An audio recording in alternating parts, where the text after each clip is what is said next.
Today is the day. Hello all and welcome back to yet another brand new video, and in today's video I'll be talking to you guys about the PS4 6.72 jailbreak, which was released today.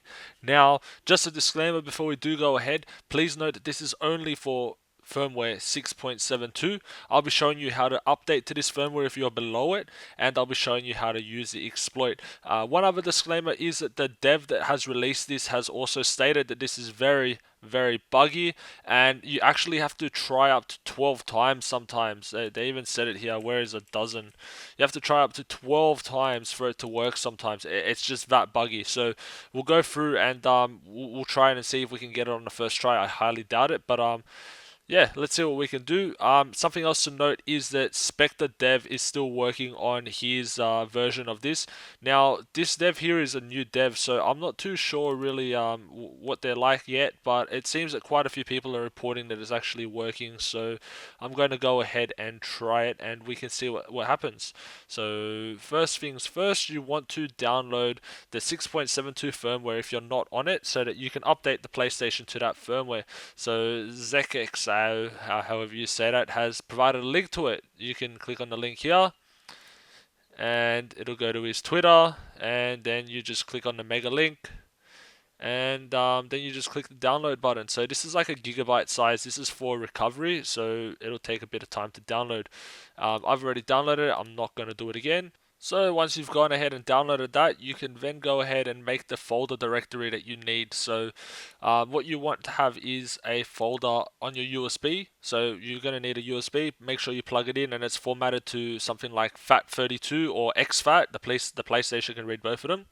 Inside it, you want to make a folder called update, just like this, spelled just like that. And then, sorry, you need to actually make a folder called PS4 inside the USB.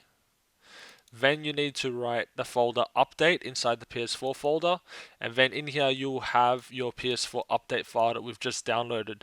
So I have gone ahead and I will copy that to my USB right now.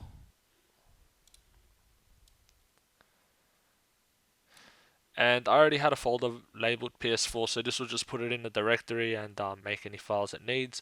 Again, it's like a gigabyte in size, so it takes a little bit of time to copy. But this is a big file which will replace like everything, so you can do it through the recovery menu if you need to update or if you need to recover it. This has got everything. This is what you want. So this is a good one. Download this one and then copy it to your USB like that. And you'll also notice that I've got some other package files here. These are just going to be for demonstration purposes to show you guys that the exploit actually works. So I'll speed this up so it can just finish off. Alright, so now that that's copied over here, we can just go in and see that there's a file. So now what you want to do is you want to eject the USB, just like that. And we can go and plug it into the PS4. So let's go and grab that screen here, and I'll show you guys what we're going to do next. So make sure that you plug it into the port that's closest to the DVD drive. I don't know, it's just like something that we used to do for the PS3 days, so I'm going to do it now anyways. I don't think it really matters anymore, but yep, just plug it in there. And then what you want to do is you want to go over to your settings section. So let's go over to settings. And then in settings, you want to scroll all the way down to system software update. Now, I've got my cable unplugged so that the PlayStation can't actually tell like what the latest firmware is on the internet, because it doesn't need to know. But what we do now is we can see here it's firmware 6.72, which is the one that we want. So we can press next, and then we can press update. Okay guys, so unfortunately my capture card sort of pooped itself while it was updating, and I could not get it running at all during the process, but here we are. I can show you that I've successfully installed the correct firmware. As you can see, we'll go over to the settings, we'll scroll down to the system and then system information, and as you can see there it says 6.72, so that's the firmware that we need to be on. And now we'll go ahead and actually exploit the system. So there's a few ways that you can do it. One of the ways that I used to do it was through an ESP chip, so you have a chip that broadcasts a Wi-Fi signal for you and your PlayStation connects to it and it can exploit itself like that. Another way was having it connect through your computer as a DNS server, and then you run the exploit from your PC directly. Another way that we're going to use today is actually using a web-hosted exploit from someone else. So in order to do that, your PlayStation has to have internet access. Now, I've connected mine through a LAN cable. You might want to use Wi-Fi. So we're just going to go to the network settings, and we're going to test the internet connection and make sure it works. So you can see it gets an IP address and it has internet connection. So now from here, there's the next step you're gonna have to do is you're gonna have to go to your web browser, or if you actually haven't gone to it, you'll have to host the exploit locally and use a user guide method, which is an older method, but it should still work once this exploit's been more fine-tuned.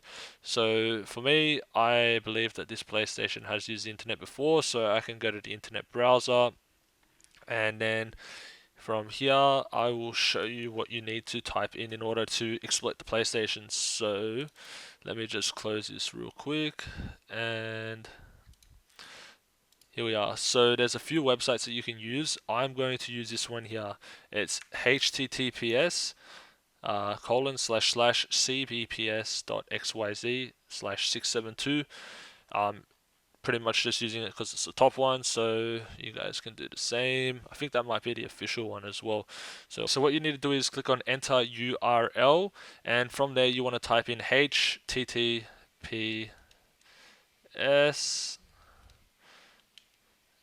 Oops, I did not mean to do that.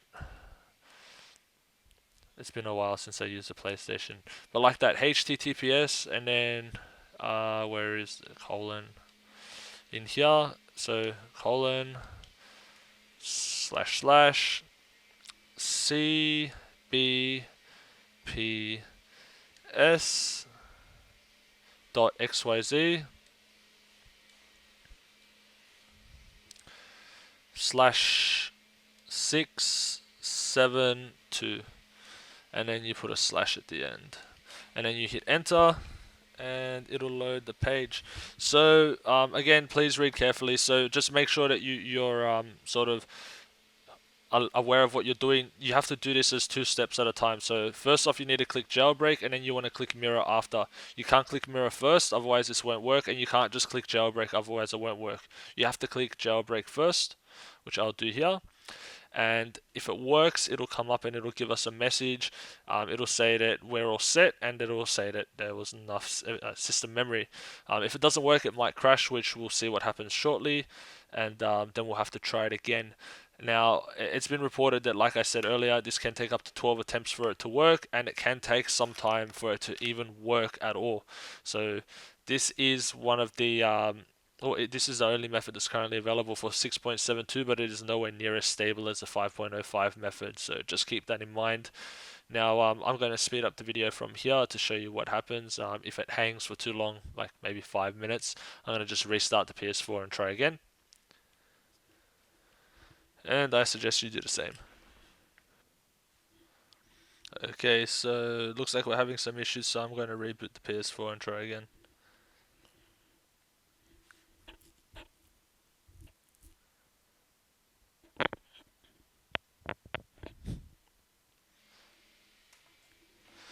Okay, so now we're back for round 2, so we'll go over to the internet browser, and it should automatically load up the page since we had it open last time. And we'll click the jailbreak again, and let's see what happens. So again, it should take about 20 seconds to actually work, and we'll know within 20 seconds. If it just doesn't do anything, then we'll have to reboot it again and try again. So let's hope something pops up, and that's it. Sweet. So we got the "you're all set" message. Let's press OK, and now it should load us back. It'll say there's not enough free system memory, and then the page will reload. So now we need to click on mirror. So this time we click mirror, and this should unlock the debug settings. So it's saying it's waiting for clients. And now we're all set. Beautiful. So it looks like it all worked. And it says that there's not enough system memory. That's fine. Just press OK. It's supposed to say that. And that's it. So now we can close the internet browser. And as a proof of concept, if we go to settings and we go all the way down to the bottom, we should have, there it is, debug settings. Now from here, if we go into game, we'll get an error, but that's fine. We should be able to go to the package installer, and I've got a few packages here, so I'll just go ahead and install them all. And I'll show you guys with some homebrew running.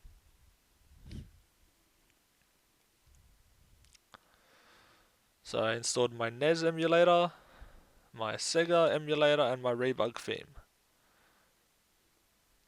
And they're all done. So now if we go to the home menu, we should see here are the two emulators that we just installed, and there should be a Rebug theme. If we go to the theme section, I think it's in settings and themes, and select the theme. There it is, the Rebug theme. So let's apply that. And there you go, we have our Rebug theme installed on the PlayStation. It actually looks pretty cool, I like it. Please make sure to leave me a thumbs up if you enjoyed the video and if it helped you. If you have any questions, don't forget to drop me a comment down below. I'd be more than happy to help if I can. Just keep something in mind, is that this exploit will get more stable over time as some more people work on it. Like for example, I believe specterdev is still working on it, and he usually does make more stable versions, but we'll see what happens. So please don't forget to rate, comment and subscribe, and I'll catch you guys in the next video. Peace.